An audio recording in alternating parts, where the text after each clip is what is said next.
Hello મિત્રો, કેમ છો બધા? મજામાં? આજનો મારો બ્લોગ છે મારી બહેનની બાધા પૂરી કરવા માટે જાગતી માના મેળીમાં જવાનું છે. અમે સૌ તૈયાર થઈ ગયા છીએ અને બેગ પણ પેક કરી લીધું છે. બેગ પેક કર્યા બાદ હું દુકાને જઈને થોડીક ચોકલેટ લઈ આવ્યો. ચોકલેટ લઈને અમે ચાલીને રવાના થઈ ગયા. ચાલીને જતા હતા ત્યારે અમે અમારું તળાવ જોયું તો એમાં કાંઈ પણ પાણી હતું નહીં અને ફૂલ મોજ અને મસ્તીની સાથે હું અને મારી બહેન અમે બંને સાથે સાથે મારા ભાઈ અને ભાભી પણ ચાલીને આવ્યા હતા. અરે આજે એની બાધા પૂરી થવાની છે એટલા માટે કેટલી હરખાઈ રહી છે મારી બહેન. વચમાં રસ્તામાં થોડીક ચિલ્લર પાર્ટી પણ ભેગી થઈ ગઈ હતી. એમાં પણ એક સાયકલ લઈને આવી રહી હતી. રસ્તો સુમસાન હતો. ત્યાં વચમાં અમને કુરકુરિયા ભેગા થઈ ગયા. કુરકુરિયાને અમે સરસ મજાના ગળા પેંડા ખવડાવ્યા અને તે મસ્ત મજાના ઝૂલવા લાગ્યા. અહીં અમારો પ્રથમ હોલ્ડ પડ્યો હતો અને બધા તરસા થઈ ગયા હતા. એટલે પાણી પીને અમે સૌ પાછા માં મેરડીના મંદિર તરફ આગળ અગ્રેસર થયા હતા. થોડુંક આગળ ચાલ્યા ત્યાં તો મારું ચંપલ પણ તૂટી ગયું હતું. ત્યાં આગળ જઈને અમે બીજો હોલ્ડ લીધો અને ત્યાં સરસ મજાની વાડી હતી, હિંચકા હતા અને સ્વિમિંગ પુલની સાથે સાથે બેસવા માટેની સરસ મજાની વ્યવસ્થા પણ હતી. ત્યાં અમે બધાએ ભેગા થઈને નાસ્તો કર્યો હતો. એ પણ જો મારા ભાભી અને મારા બેન જો તો પેપી ખાઈ રહ્યા છે. બીજો હોલ્ડ પૂરો કર્યા પછી અમે પાછા માં મેલડીના મંદિર તરફ અગ્રેસર થયા અને સૌ આનંદ અને ઉલ્લાસ સાથે આગળ વધી રહ્યા હતા. ત્યાં 4 રસ્તે કોઈ મેલી વિદ્યા પણ કરેલી હતી. પછી હું એ જોઈને ડરી ગયો અને હું મારા ભાઈ અને ભાભી તરફ દોડી પડ્યો.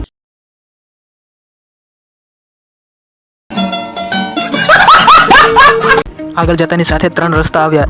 એમાંથી અમે કન્ફ્યુઝ થઈ ગયા કે કઈ બાજુ જવું. પછી અમે સીધો રસ્તો હતો એ જ પસંદ કર્યો અને ચાલતા થઈ ગયા.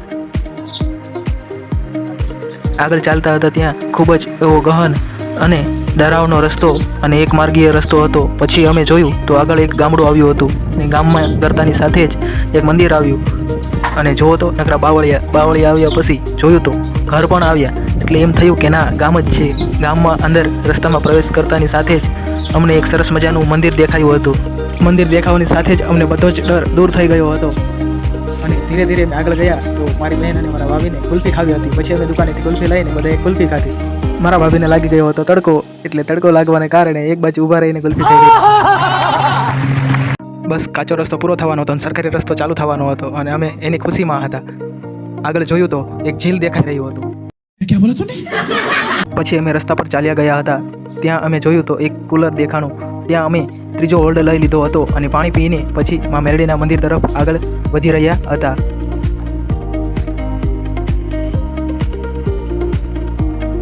મંદિરે પહોંચવાની બસ થોડીક જ વાર હતી. બસ ફાઇનલી જાગતી માં મેલડીના મંદિરે અમે પહોંચી ગયા હતા.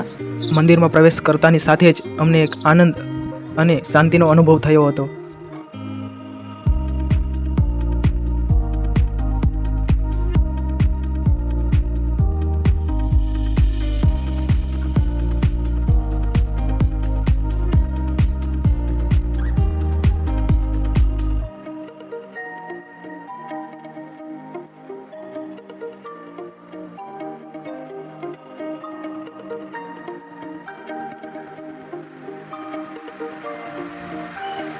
માં મેલડીના મંદિરે બાજુમાં જોયું તો અહીં નાના નાના ભૂલકાઓના ફોટા ટીંગાઈ રહ્યા હતા અને અહીં માં મેલડીના ભક્તો માં મેલડી માટે પ્રસાદની તૈયારી કરી રહ્યા હતા. સાથે સાથે આ બાજુ જોયું તો માં મેલડીનો તાવો પણ થઈ રહ્યો હતો.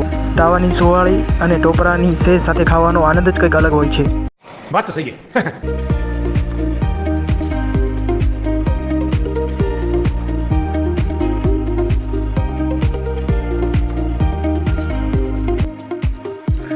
જો તો આ મારા ભાઈ અને ભાભીની મસ્તી કોઈ દિવસ ખૂટી રહી. ત્યાં સુધીમાં તો મારી બહેન તો જો નાસ્તો કાઢી રહી હતી. નાસ્તો કરીને અમે સૌ ઘર તરફ પાછા વળી નીકળ્યા હતા.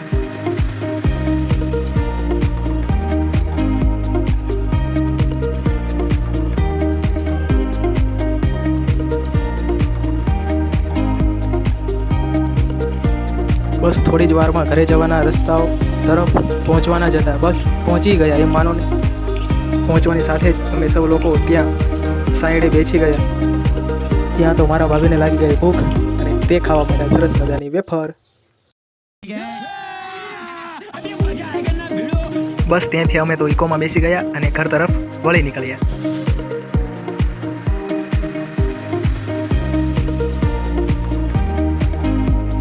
તો ફાઇનલી અમે ગામમાં પહોંચી ગયા હતા અને ગામડામાં પહોંચતાની સાથે જ જોયું તો રસ્તાઓ સુમસાન પડ્યા હતા. बात सही है. આ છે અમારા ગામની નિશાળ ને અમે હવે ઘરે પહોંચવાની તૈયારીમાં જ છીએ. બસ અમે ઘરે પહોંચી ગયા છીએ. તો સારું મિત્રો, ચાલો ફરી મળીશું મિત્રો બીજા બ્લોગમાં.